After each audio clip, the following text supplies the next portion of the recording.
तो middle east में लगातार बहुत तेज़ी से घटनाक्रम बदल रहे हैं। ईरान और इजराइल का जो तनाव है, अब तनाव से ज़्यादा इसे युद्ध ही कहना बेहतर होगा, वो बदल रहा है। और अब ईरान जो है वो अपनी ताकत दिखा रहा है। कितना जो एयर डिफेंस सिस्टम है वो इजराइल का कारगर रहता है। सेजिल मिसाइल की बात निकल कर सामने आ रही है। इसके अलावा और भी कई बड़े दावे किए जा रहे हैं। खामेनेई साफ कर चुके हैं वो सरेंडर नहीं करेंगे। न सिर्फ ये बात उन्होंने कही है, बल्कि एक अखबार के हवाले से ये जानकारी भी आ रही है, उन्होंने कहा है अमेरिका को कि वो 50,000 ताबूत तैयार रखें, क्योंकि अमेरिका का जो इंटरफेरेंस है वो लगातार इस तरफ बढ़ा है, इस युद्ध की तरफ। और ट्रंप जिस तरह के बयान देते हैं, ज़ाहिरा तौर पर जो ईरान है उसने इस तरह से रिटेलिएट किया। इन तमाम मसलों पर बातचीत करेंगे। एक बेहद ख़ास जो मेहमान है वो हमारे साथ जुड़े हुए हैं, उनसे हम चर्चा इन तमाम मसलों को लेकर करेंगे। आपके साथ मैं हूं ललित प्रजापति। न्यूज़ 18 के डिजिटल प्लेटफॉर्म पर आपका स्वागत है। तो अबू हुरैरा साहब हमारे साथ जुड़े हुए हैं। जैसे आप मुझे मध्य प्रदेश पर में लगातार देखते हैं, अबू हुरैरा साहब मिडिल ईस्ट के जो घटनाक्रम हैं, इस्लामिक कंट्रीज़ में जो तेज़ी से हालात बदलते हैं, उन सब पर बहुत बारीक नज़र रखते हैं। सबसे पहले अबू भाई, मेरा सवाल ये जी कि खामेनेई ने एक बात कही कि 50,000 अमेरिका जो है वो ताबूत तैयार रखे, क्योंकि अमेरिका का मेरे ख्याल इंटरफेरेंस बहुत ज़्यादा बढ़ गया और इसकी 50,000 सैनिकों की जमावट है आसपास, ईरान के आसपास अगर देखा जाए। क्या इसे कैसे देखा जाए, क्या इसके मानी है? खामेनेई क्यों ये बोल रहे हैं? ललित जी, बहुत बहुत पहले तो आपका बहुत बहुत शुक्रिया। देखिए, मशरिक़ वस्ता में हालात जिस तरह से तनाव बढ़ा है और इसराइल ने जब हमला किया था तो उस हमले को तकरीबन एक हफ़्ता गुजर गया है और इस एक हफ़्ते में आप देखिए कि हालात बहुत तेज़ी से बदले हैं।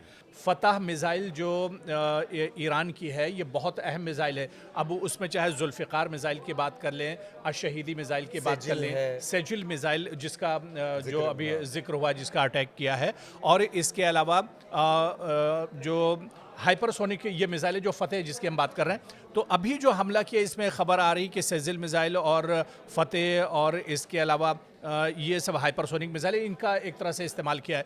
जहाँ तक आप बात कर रहे थे कि अमेरिका को ये एक वार्निंग दी है एक तरह से कि 50,000 ताबूत जो है वो तैयार रखे, और आपने बिल्कुल सही बताया कि एक बड़ी तादाद मशरिक़ वस्ता में आप देखिए मिडिल ईस्ट में, जहाँ पर अमेरिका के जो सिक्योरिटी फोर्सेस हैं वो एक तरह से तैनात हैं और अमेरिका का इस जंग में बहुत कुछ दांव पर लगा हुआ है। मिडिल ईस्ट में आप देखिए कि अमेरिका एक बड़े ख़ित्ते पर, चाहे उसके एयर बेसिस की बात की जाए, उसके पोर्ट की बात की जाए, उसकी नेवी उसकी बात की जाए, तो एक बहुत कुछ अमेरिका का भी दांव पर लगा हुआ है। लेकिन आप देखिए कि अब इस पूरी लड़ाई में अब दायरा बढ़ता जा रहा है। अब रशिया भी एक तरह से कूद आया है इस लड़ाई में। ये बड़ा अपडेट है जिसकी तरफ आप इशारा कर रहे हैं।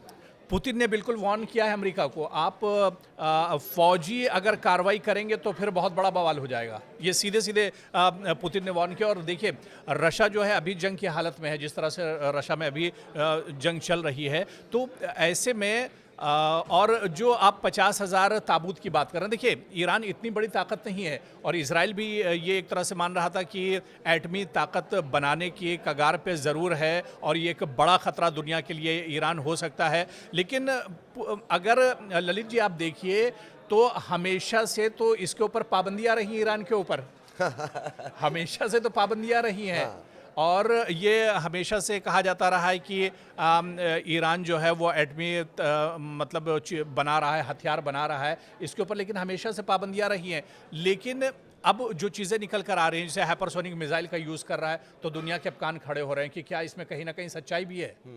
तो ये चीज़ें भी हैं। हालांकि ईरान इसमें एक बार खामेनेई ये बोल चुके हैं कि उन्हें बहुत ज़्यादा वक्त नहीं लगेगा। अब वो सिर्फ बयान के लिए कहा था या इजराइल के ओवर कॉन्फिडेंट को कम करने के लिए कहा था, ये तो नहीं है, लेकिन एक बार उन्होंने बात कही है। ईरान बीच बीच में ये भी कहता रहा है, शायद आपके नॉलेज में हो, कि ईरान ने कहा कि अगर हम एटमी चीज़ें तैयार कर रहे हैं, हथियार तैयार कर रहे हैं, तो हम अपने दिफा के लिए कर रहे हैं, अपने बचाव के लिए हम कर रहे हैं।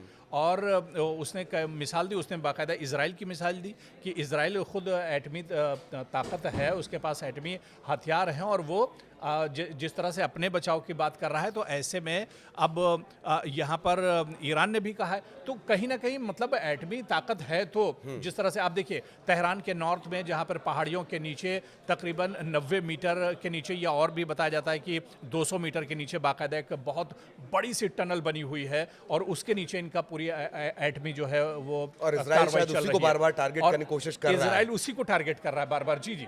बिल्कुल। और कुछ अपडेट्स इस बीच अबू भाई ने बताया, उन्हें भी ध्यान रखिए। ताज़ा अपडेट मैं आपको बताना भूल गया था कि कहाँ-कहाँ हमला किया गया है, जिसे बहुत हल्के में लिया जा रहा था। एक तरफ इजराइल का ओवर कॉन्फिडेंट और दूसरी तरफ ये कहा जा रहा था कि नहीं, ईरान क्या करेगा, ये एयर सिस्टम है, इतना बड़ा एयर सिस्टम है। एक बात और बता दूं, एक मिसाइल को रोकने में लाखों करोड़ों की लागत मोटा मोटी समझ लीजिए आती है इस एयर डिफेंस सिस्टम में। हलवा नहीं है इसे चलाना इजराइल के लिए भी।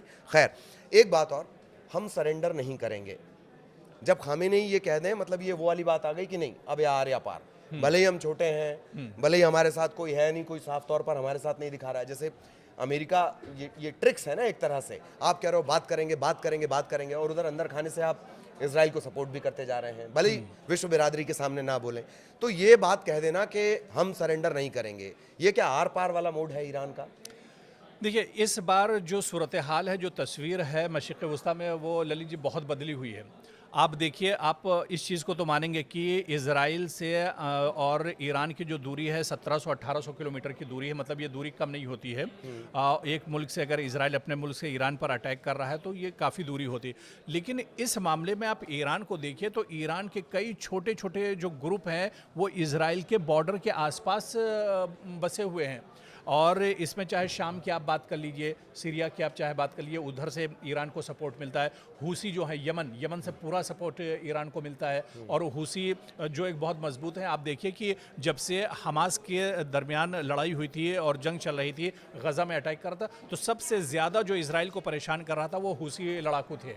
हूसी जंगजू जो थे वो सबसे ज़्यादा परेशान कर रहे थे। तो जिन्हें हम हूसी हो लोग गए, हूती बोलते हैं, जिन्हें हम हूती हूती विद्रोही। बोलते हैं। जी हाँ, हूती जिन्हें बोलते हैं, अरबी में असल में हूसी बोलते हैं। ओके। उसे हूती या हूसी जो भी हम बोल रहे हैं, जो विद्रोही हैं, ये असल में इजराइल के लिए नाक में दम किए हुए हैं। तो छोटे छोटे कई ग्रुप ऐसे हैं जो इजराइल के बॉर्डर के आसपास एक तरह से हैं और ये इजराइल के लिए परेशानी एक तरह से खड़ी करते हैं। अच्छा, एक बात आपने कही थी कि यहाँ पर खामनेई ने ये बात क्यों कही कि हम सरेंडर नहीं करेंगे। खामनेई भी जान रहे हैं कि अब उनके पास करो या मरो वाली सूरत हाल है बिल्कुल।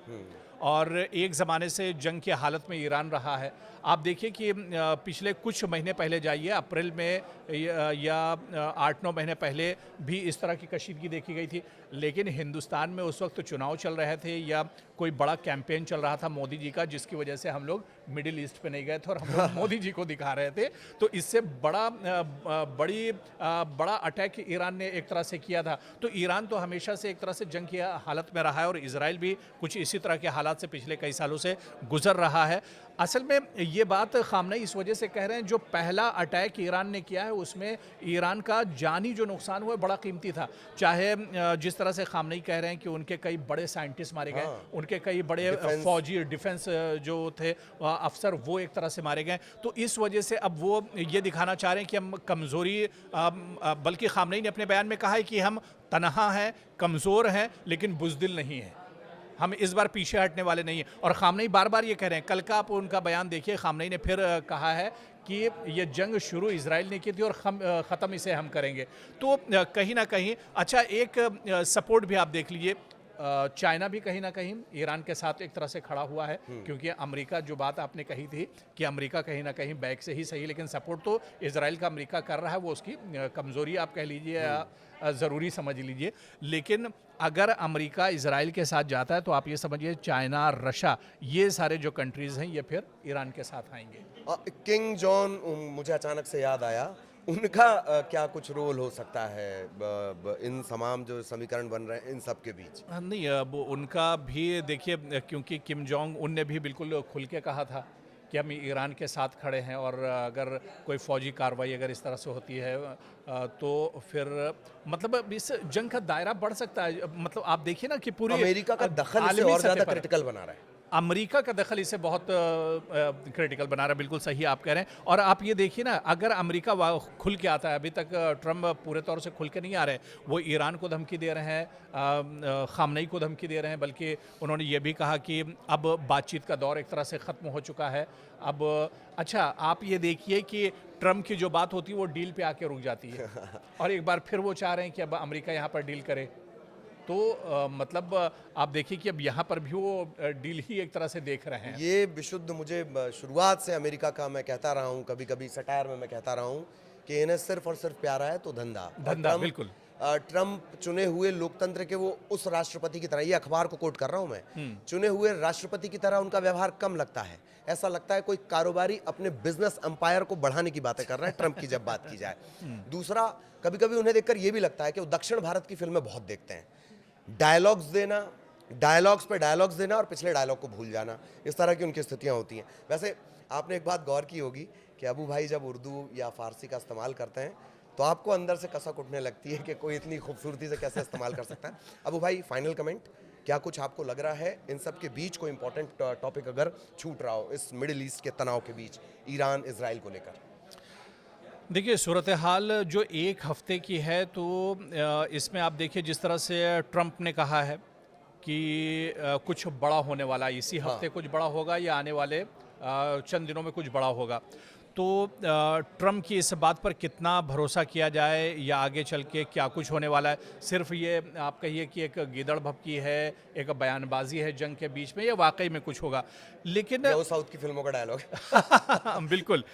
लेकिन ईरान इस बार पूरे मजबूती के साथ लड़ रहा है, ये चीज़ तो आप बिल्कुल आप देखेंगे, क्योंकि इस एक हफ्ते की लड़ाई में आप देखिए, एक हफ्ते की इस जंग में आप देखिए कि जितनी मजबूती के साथ इजराइल अटैक कर रहा है, उसका पलटवार जब ईरान कर रहा है तो उससे भी मजबूती के साथ कर रहा है। तो आप ये मान के चलिए कि आयतुल्लाह अली खामनई जो हैं, इस बार करो या मरो की सिचुएशन में जिस तरह से हैं, तो कुछ बड़ा तो होने वाला है यहाँ पर। और एक बात और भी है कि खामनेई, जब हम इजराइल का जिक्र करते हैं, हम राष्ट्रवाद का ज़रूर जिक्र करते हैं, बिल्कुल।